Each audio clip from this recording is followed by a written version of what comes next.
ketika sebuah unta menjadi saksi ajab terbesar.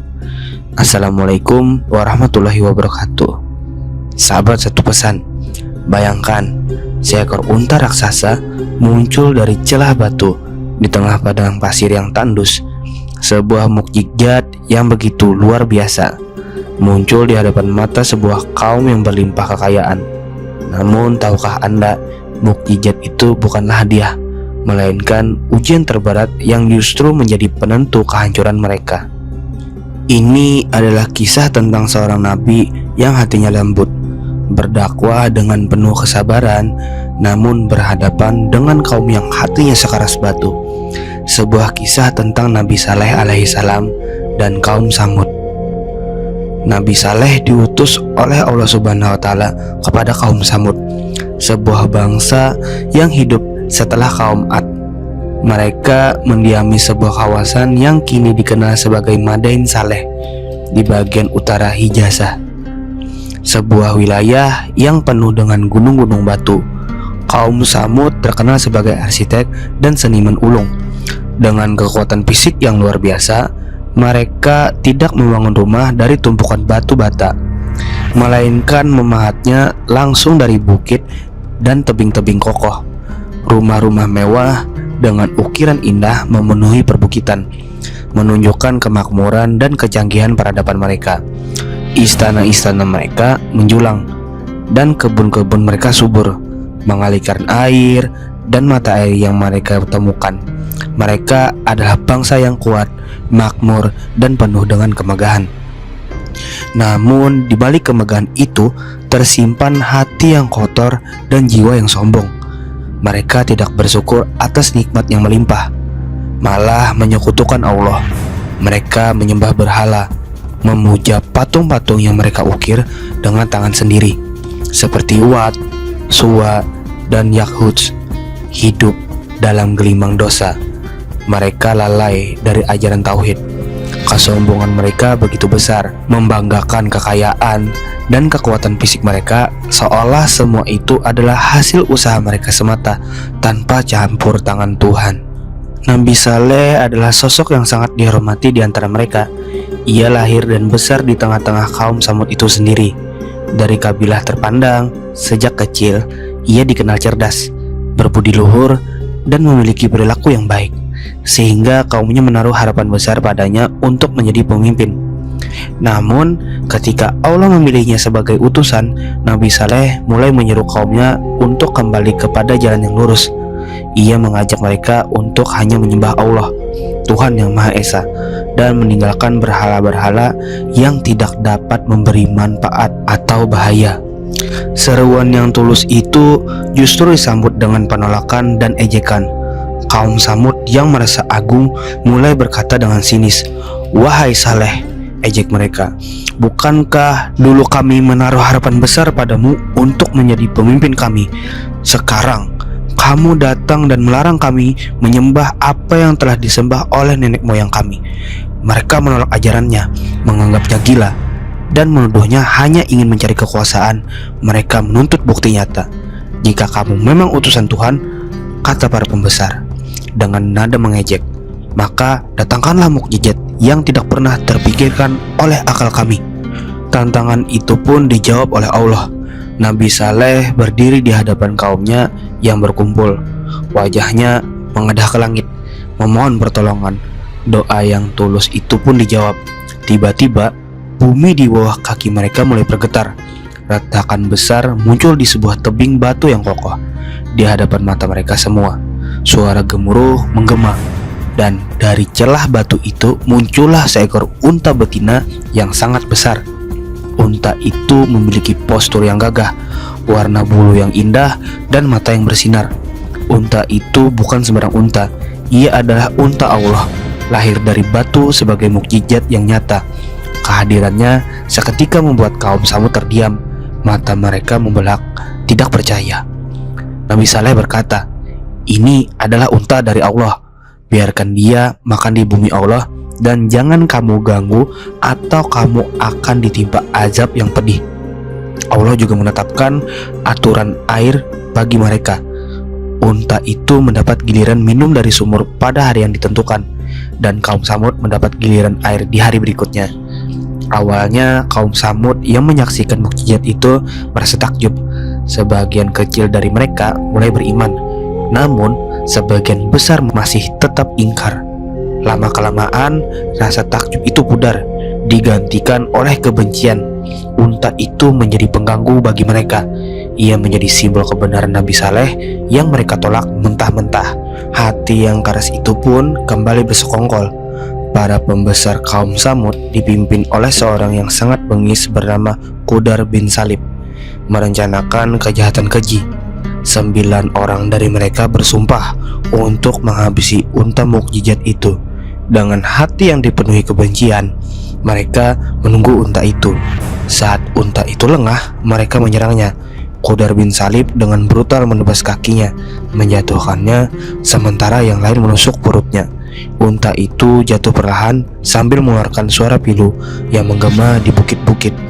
Suara yang memilukan hati dan menggetarkan setiap orang yang masih memiliki secara iman. Para pembesar itu lalu berteriak dengan nada menantang, "Wahai Saleh, mana azab yang kau janjikan itu? Kami sudah membunuh unta itu. Mana balasan dari Tuhanmu?" Nabi Saleh kemudian menangis. Hatinya hancur. Ia tidak membalas dengan amarah, melainkan dengan peringatan terakhir. Azab Allah akan datang dalam 3 hari, katanya. 3 hari yang penuh ketegangan, 3 hari yang akan menjadi akhir bagi kalian. Pada hari pertama, wajah-wajah kaum Samud mulai berubah. Warna kulit mereka yang sehat memudar, digantikan oleh warna kuning pucat seperti daun kering. Tubuh mereka menggigil, namun mereka tetap tertawa, menganggap Saleh hanya menakut-nakuti. "Lihatlah, itu hanya efek dari ketakutan Saleh," ejek mereka. Mereka masih sombong, menolak untuk melihat pertanda yang sudah begitu jelas di depan mata. Pada hari kedua, kegelisahan mulai merayap. Wajah-wajah mereka berubah menjadi merah, seperti darah, seolah ada api yang membakar dari dalam. Anak-anak mulai menangis tanpa sebab. Para wanita gelisah dan bersembunyi di dalam rumah. Suasana kampung menjadi tegang. Para lelaki yang dulunya gagah kini hanya bisa mengejek dengan senyuman yang dipaksakan. Mereka mencoba meyakinkan diri bahwa semua itu hanya ilusi, sebuah trik dari Nabi Saleh. Dan pada hari ketiga, keputusasaan merenggut mereka. Wajah-wajah mereka menjadi hitam legam, seperti bara yang hangus. Ketakutan yang sesungguhnya akhirnya datang. Udara yang tadinya sejuk berubah menjadi panas yang berat, seolah mencekik. Angin berhenti berhembus. Suara aneh terdengar dari langit. Bukan petir, bukan guntur, melainkan seperti suara amarah yang sedang ditahan. Mereka mulai panik. Tawa sombong telah digantikan oleh tangisan dan ratapan. Mereka berusaha melarikan diri, tetapi tidak ada tempat yang bisa melindungi mereka dari azab yang akan datang. Puncaknya datang pada hari keempat. Langit terbuka, mengeluarkan suara menggelegar yang begitu dahsyat. Sebuah teriakan dari malaikat Jibril yang memecah dada mereka.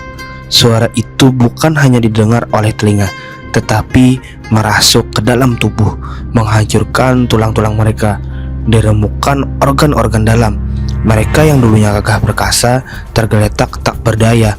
Di saat yang sama, petir menyambar gunung-gunung dan rumah-rumah mereka yang dulu mereka banggakan, runtuh seperti kertas yang robek. Kaum yang dulu membangun rumah dari gunung kini tergeletak mati dalam kesombongan mereka. Mulut mereka terbuka, mata mereka membelak, tak sempat berkata ampun, karena semuanya sudah terlambat. Nabi Saleh pun pergi meninggalkan kaumnya. Ia berjalan menjauh dengan hati yang hancur. Ia berkata, "Wahai kaumku, sungguh aku telah menyampaikan amanah Tuhanku kepadamu dan telah menasihatimu. Tetapi kamu tidak menyukai orang-orang yang memberikan nasihat." Setelah kejadian itu, Nabi Saleh melanjutkan hidupnya bersama orang-orang yang beriman dan berpindah ke tempat lain. Beliau wafat dalam keadaan taat dan diangkat derajat oleh Allah sebagai nabi yang sabar dan istiqomah.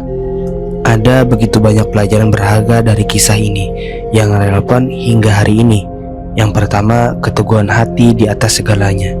Nabi Saleh tidak pernah goyah dalam menyampaikan kebenaran, meskipun ditolak, diejek, dan diancam. Kisah ini mengajarkan bahwa dalam hidup kita harus teguh pada prinsip-prinsip kebenaran, meski sendirian dan menghadapi penolakan dari lingkungan sekitar. Yang kedua, tanda tak cukup. Hati yang terbuka yang dibutuhkan. Mukjizat sebesar apapun tidak akan mengubah hati yang sudah dipenuhi kesombongan. Kaum Samud melihat unta itu lahir dari batu, menyaksikan keajaiban yang tidak dapat dijelaskan. Namun mereka tetap ingkar. Ini mengingatkan kita bahwa iman bukanlah sekedar melihat bukti, melainkan sebuah pilihan untuk membuka hati dan menerima kebenaran.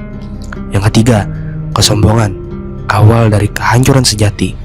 Kaum Samud hancur bukan karena kekurangan, tapi karena hati mereka yang dipenuhi keangkuhan. Mereka merasa besar karena kekayaan dan kekuasaan, lalu menolak kebenaran. Kesombongan membutakan mata dari nikmat Allah dan menuntun kepada kehancuran yang tak terhindarkan. Yang keempat, ujian iman sering datang dalam bentuk yang tak diduga.